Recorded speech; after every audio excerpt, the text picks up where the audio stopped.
हमारे YouTube channel ग्रह गोचर में आपका स्वागत है। इस चैनल के माध्यम से हम सनातन धर्म और संस्कृति से जुड़ी रोचक जानकारियां आप तक पहुंचाते हैं, तो हमारे चैनल को सब्सक्राइब कीजिए और रोचक जानकारियों का आनंद उठाते रहिए।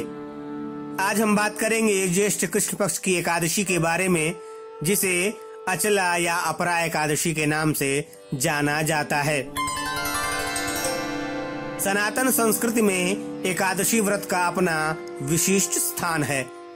भगवान विष्णु को समर्पित ये व्रत महीने के दोनों पक्षों की एकादशी तिथि को रखा जाता है। इस तरह साल भर में 24 एकादशी होती हैं।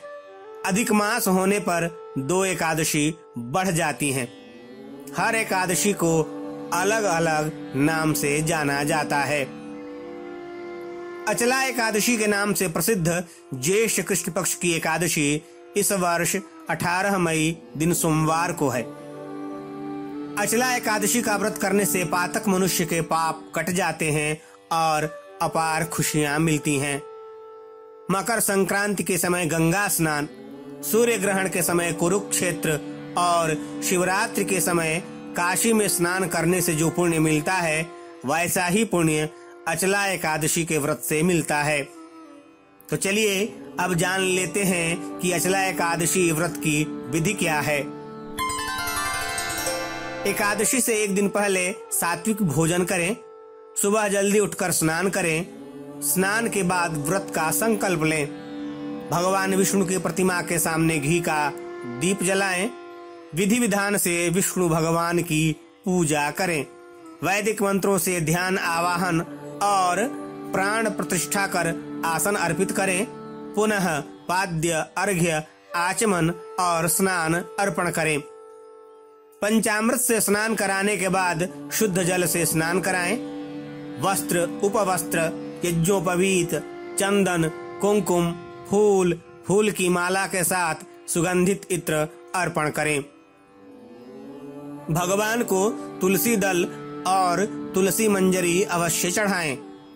अपनी सामर्थ्य के अनुसार नाना प्रकार के पकवानों सहित पंचमेवा मिठाई का भोग लगाएं और फल अर्पण करें। लौंग, इलायची और सुपारी के साथ तांबूल यानी पान अर्पण करें।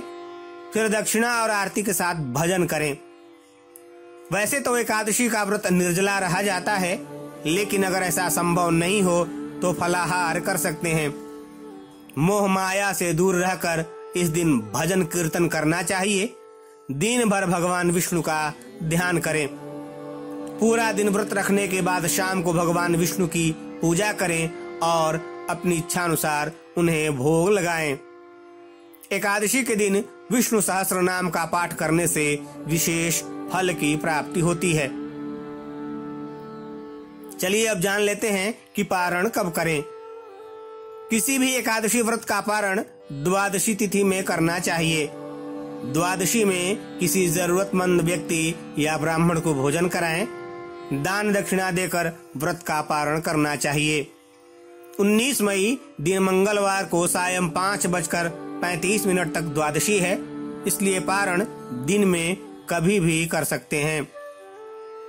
चलिए अब जान लेते हैं अचला एकादशी का महत्व क्या है। अचला एकादशी का व्रत महान पुण्यप्रद है। अचला एकादशी का व्रत करने वाला सब पापों और दुखों से छुटकारा पाता है।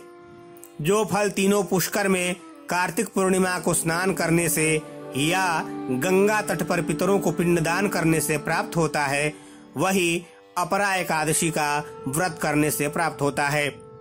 मकर के सूर्य में प्रयागराज के स्नान से, शिवरात्रि का व्रत करने से, सिंह राशि के बृहस्पति में गोमती नदी के स्नान से, कुंभ में केदारनाथ के दर्शन या बद्रीनाथ के दर्शन, सूर्य ग्रहण में कुरुक्षेत्र के स्नान से, स्वर्ण दान करने से अथवा अर्ध प्रसूता गौदान से जो फल मिलता है, वही फल अचला एकादशी के व्रत से मिलता है। यह व्रत पाप रूपी वृक्ष को काटने के लिए कुल्हाड़ी है, पाप रूपी ईंधन को जलाने के लिए अग्नि और पाप रूपी अंधकार को मिटाने के लिए सूर्य के समान है। तो आप भी अचला एकादशी का महान पुण्यप्रद व्रत करें और भगवान विष्णु की कृपा प्राप्त करें। ओम नमो भगवते वासुदेवाय।